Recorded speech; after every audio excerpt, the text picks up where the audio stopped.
Alright, so this is my um, free play deck. So it's based off of a concept. It's not fine tuned yet. I still gotta play test it.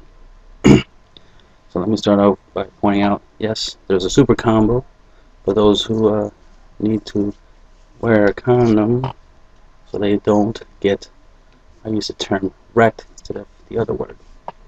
So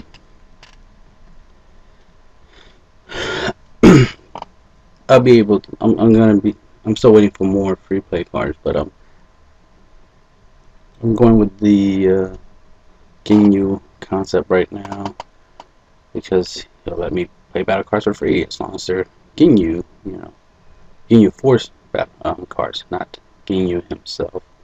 So there's some Ginyu cards, but I think I might have too many Ginyus, so I might want to balance out the ratio once I actually proxy most of these cards and start playtesting the deck. But again, it's a concept, so it's not its final form, and there will be different variants I'll create later on. They'll use different leaders. Pan will be pretty good for power boost purposes, plus to draw power. So, as you can see, I'm using Ginyu because he has the ability to let you look at one of your face down cards in your life, and if it's a Ginyu Force battle card, play it. If not, add it to your hand. So this helps yourself awaken. You draw 2 in order to self, when you awaken, when you have 4 less life. And on the awakened side, he still has the ability for you to, on his awakened side, he has the ability that you need to take a life in order for him to gain double strike for the duration of the turn. If you have 2 or more of your Ginyu Force in play, this card gains an additional 5k boost, so it'll be 20k double strike for the duration of the turn. When he attacks, you draw a card. Basic stuff. So the fact that he can help, finish out the game, because he'll be a 20k double strike, you can boost them with combo. So, and there's a super combo, so you can go that route if you want. Alright, so obviously we have some Ginyu Force cards. 10k power, of course. I wish there were better numbers, like 15k's preferably. But he's a blocker, so that's useful if you get him out into play. At least you have something to defend yourself with for the time being. So as you can see, in the beginning of the game, 10k power is useful. This is pretty nice because at least he becomes 16k, so that's almost like a 20k right there. Attacking your opponent's leader on the awakened side. Then we have Goldo. I'm not gonna go with the obviously you can see it's 4 of everything except for Awakened Warrior Bardic. He's only 2 of. So let's just keep him with. There's another blocker, low power, 2000 is not that great, but he is okay. But he is, a blocker, so that has some use. I forgot to mention that the idea of free play, the concept is that you're not playing nothing as energy. You're not putting energy down. Every card the idea is to play them free of charge to a certain degree, right? You'll notice that there's no cards in here that have one cost 10k. There's no one cost 10k. Everything here is essentially 5k boost, except for super combo, which as you can see is 0 cost 10k. So that's why it's in there. I give you something, right? I give you a 10k at least that you don't have to pay for. Some of these have abilities that when you play them from your hand, you get their effects, but you're never going to actually play them from your hands. You're mainly going to use them for comboing. Fill up your drop area so you can place, your Sparking 5 cards. Now this was the Sparking 5, super combo. But then I decided to switch it up to this one. You can use whichever one works best for you, but I decided to switch it up to this one instead. So again, Gotta test it, see which one's better for the deck. But since the whole self-awakening, this will work. It's not like it won't work, but it's just like which one what will work better with the Sparking 5 Super Combo work better than the 4 less life one. Because it still takes you like 4 turns to use Ginyu's ability just so you can get to be able to activate it. So probably faster to do Sparking. Anyway, Bodyguard Legend, one of your main attackers is going to be Bodyguard Legend, right? Other than your leader, obviously. You're going to rely on your leader to do a good amount of your attacking. Bodyguard Legend is another free play attacker. You don't have to pay to play him, just play him for free.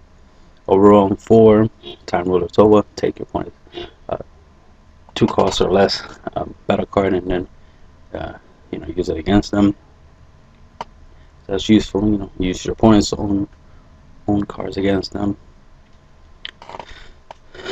If your opponent plays, obviously like super combos and stuff like that, this can be used obviously defensively because you can combo it and use it its effect against your opponent's cards, especially if they super combo or something. You can use this to help you counteract their comboing. So there's that. So obviously you can play for free. Don't pay energy to combo with it. Want there to be more of these. There's a, what's her name, Khalifa one, that when you have 6 tapped cards on their side of the field, you can play her, and she's only 10k. But this one only requires your opponent to have 2 or more battle cards in rest mode, and then you can play this from your hand for free.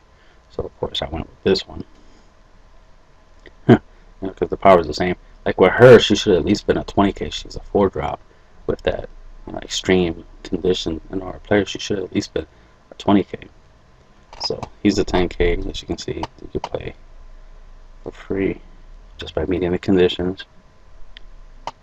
Then super combo Batoma, time magic. Obviously you're going to use the Sparking 5 effect, so you're not going to actually pay 1 yellow to play. And then staple Awakened Warrior Bardic. Overall 4, 20k double strike. Finisher.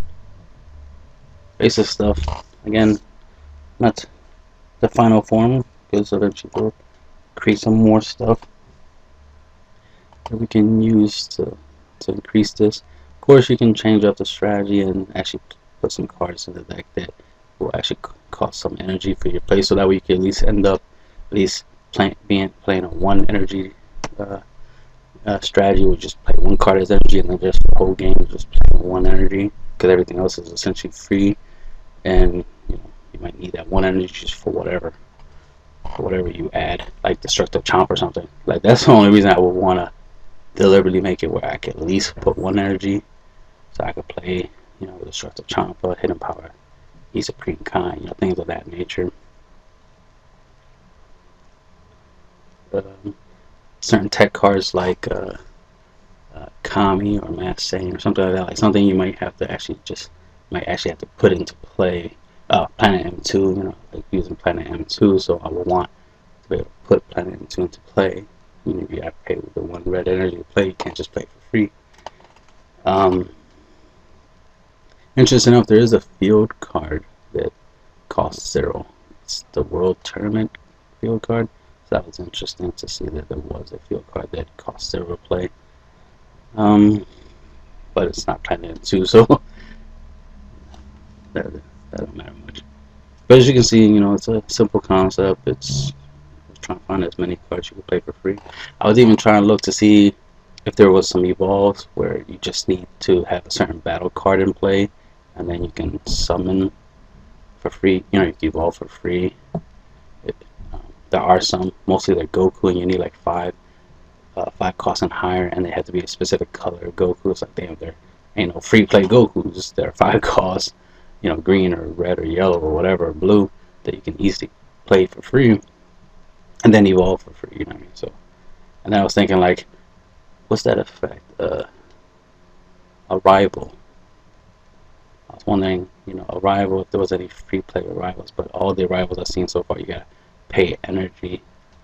I was thinking that Was it Alliance? I was thinking Alliance was a way to get a battle card into play, but the way you did it was by tapping specific color battle cards or a specific number of battle cards, you know, put them into rest mode, and then be able to play the cards. I was like, oh, that's cool, because a lot of these cards I could play them for free, so I can get a couple battle cards into play real quick, and then use them to summon these Alliance battle cards. But then I found out that that's not how the Alliance cards work. It's like, oh, okay, that's not the effect of the Alliance cards. Then I was like, and then like I said, I checked the rival to see how they work, and I was like, oh, okay, it's when you combo specific, you know, two specific colors, when you're comboing, and then you gotta pay a cost in order to do the arrival. It's like, oh, okay, since this is meant to be free play, which means you're not using no energy to play anything, then it's just, it won't work. So I was trying to see if I can incorporate that stuff, but they don't really work that well. Unless I do start taking some of these cards and start putting them into energy, then it could work, but the idea was not to use energy at all.